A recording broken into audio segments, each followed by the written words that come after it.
Hello viewers and welcome to The Proud Professionals. It is supposed to be a man's world, but this notion is being changed over the decades.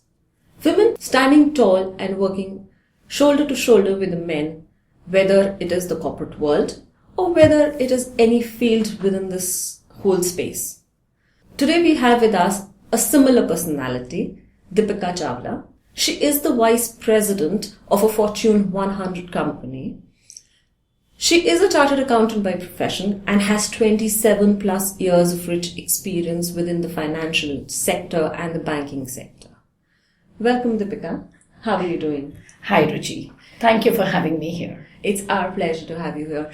The one thing before I start my discussion with Deepika, I'd like to say that Deepika has really broken a lot of norms. She's not only done well within her professional space, but she's really taken a step forward and helped a lot of the youngsters, especially women, and taken initiatives on a lot of women diversity projects. So I think today is the day where we will learn from Deepika that how she has done so much within this space and brought the change for all of us. She will also give us some guidance that how, should we look at things from our career perspective? What should be our thought around it? And what does it really mean to be successful? So Deepika, I've already introduced yourself. I think I would want to take you back into your flashback, I would say, and want to ask you that how do you feel, when you started your career till today, in the last 27 years, what's the major change you've seen within the corporate space, especially from a woman perspective? So I'm going to share some truths from like 27 years back. May not sound very real to people, but that happened to me. So for my first job, I was in a different city and really being inclusive, don't want to take, but in India itself, when I went for an interview, they actually said, "Oh, we don't take women." Oh. And then that time there was no fashion to put a picture, but still you had an F saying they're female. And I literally asked them, and I was a chartered accountant, I completed one go through chartered accountant, and they said no. I was totally offended. And I actually stood up and said, my qualification is the same. I came here for an interview. It was more on the skill you had to see than the gender. And I'm talking about 27 years back. I came back. Didn't want to go back for the interview. They did call me again. Didn't want to go back. Tried it other places and got it. But if I look at it from there to now, we've really come a long journey. We actually are talking about being inclusive. We are actually talking about how women and men have to be looked at skills. Really about your attitude, how you can do well, and not what gender you are.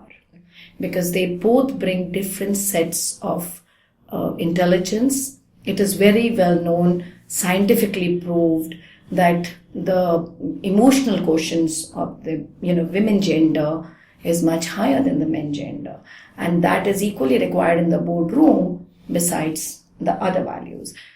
Even the intelligence wide, if you are educated in the same subject and you're at par, then we should look at that than the gender. And now that journey has been happening. Like you said, in all these decades, we've moved there. Companies are looking at saying, I want to hire these many women at all levels. It's not about quota. It's about making sure. For example, I'm of the view, when you look at a CV, it should be gender agnostic.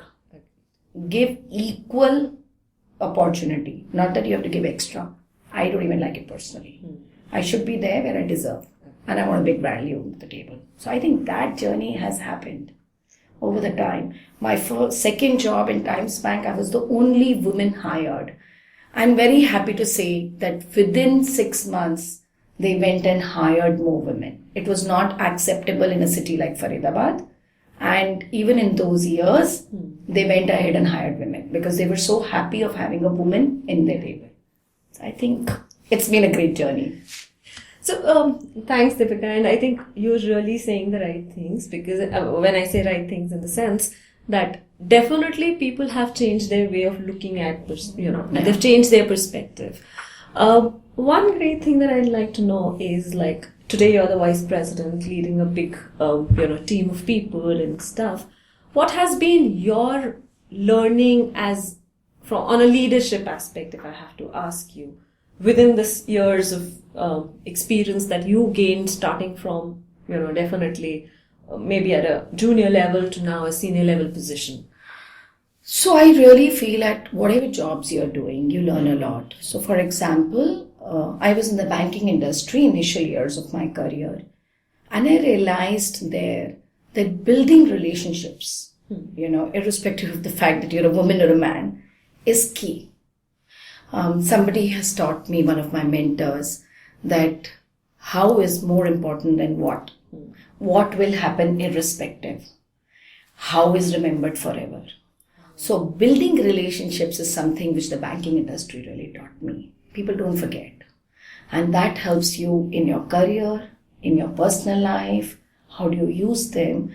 And a lot of work gets done because you have a great relationship. Than you saying my position or my portfolio says it so because I am a chief manager in an ICICI bank, I'll get it done. No, it gets done because they trust you.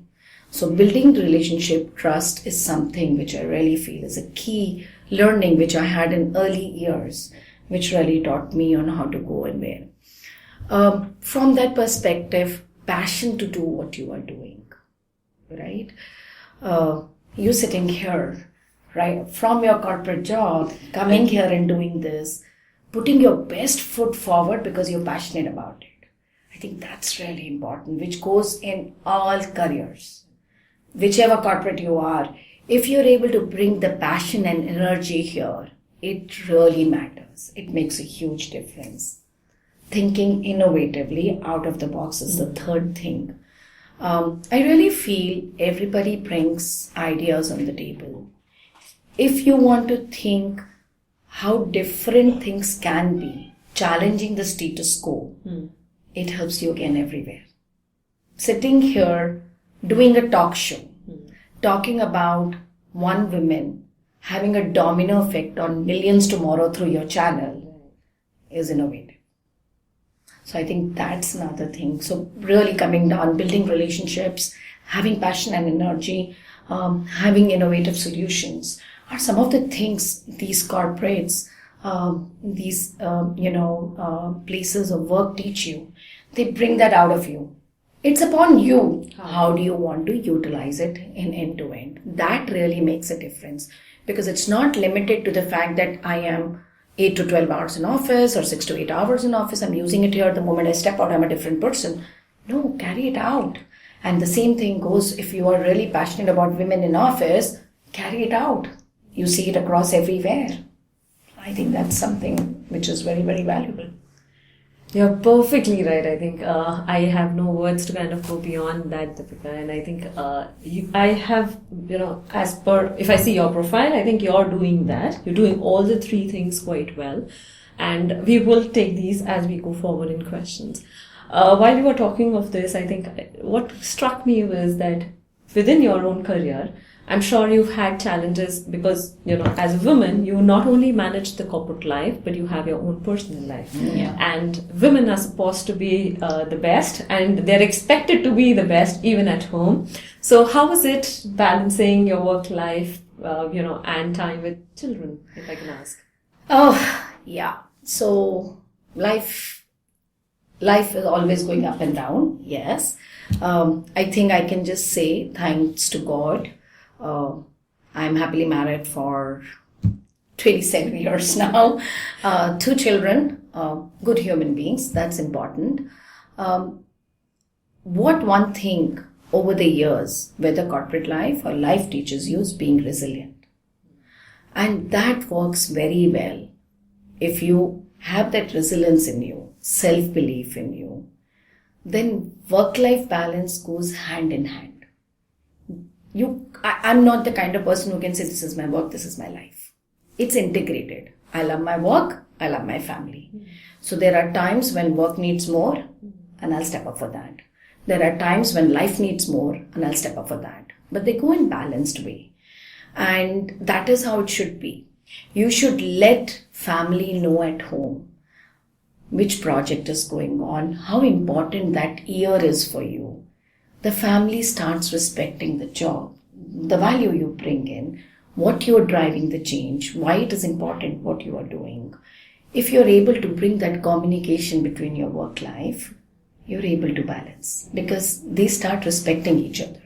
Work starts respecting the life starts respecting the work, and it happens. It's not been easy. There were times, and I really believe in one of the books very, very strongly of Apurva Purohit, Lady, You're Not a Man. And it talks about the fact most of the time guilt will be there.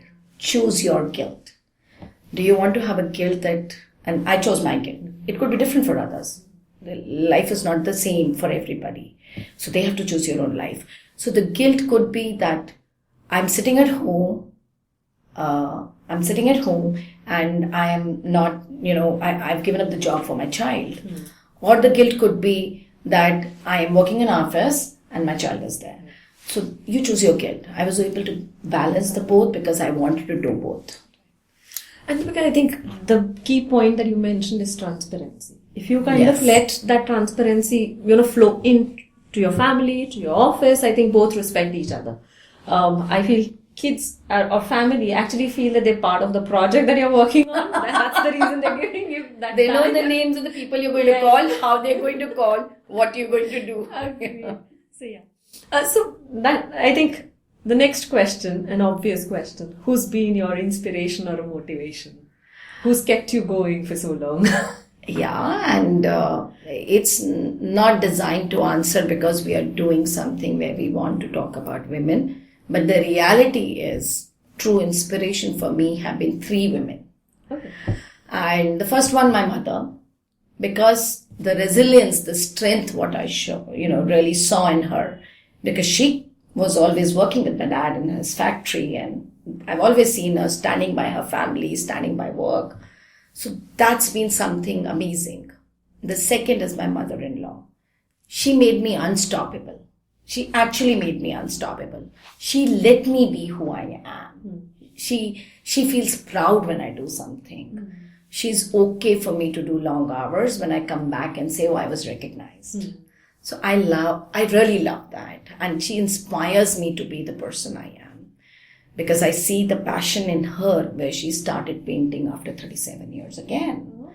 And we've just had an exhibition for her. The third person is my daughter. And she's 20 years. She inspires me where she really brings the millennial relevance in life. She taught me of how unlearning and learning can happen in life. So that's really bringing me where I am today. So these 3 women, yes, truly, they've had my back. And it's really nice to know that, Deepika. I think, Deepika, one of the things that I'd like to mention to our viewers, because I did mention at the start, is that you're doing a lot on the women diversity, and bringing people, mentoring women on various stages. So if you would just like to share with our viewers that how did this happen? Again, I'm sure this may have started from a passion because I can hear that, feel that. But how have you taken it forward, and what are some of the things that you're doing within this space? So frankly telling you, I have a lot of men who have invested in me. Okay. As leaders. And when I was working in banking, and I realized that women held back a lot. Like I was really aspirational, wanted to grow, wanted to do a lot of stuff, learn new things. And slowly, as I was looking at the teams, I saw a little difference between men coming up, raising hands, and when women not there. And that's where the whole journey started. Where I could see the difference that I was one person, one woman leader at that time in a banking industry in a room full of 30 men. Mm-hmm. And I felt there was something wrong. Things had to happen. Now, there are places companies do a lot. I always believe change has to start with small steps from your side as well. If you truly believe in it, how do you want to do about it? So I focus on a lot of stuff, which goes around mentoring. I feel mentoring is a very big chapter. which all of us in all our ways can do, because there is a domino effect in that. If you mentor 5 women today, I mentor 5 women, they come to a stage and they say, I'm going to mentor 5 women. That's how I do.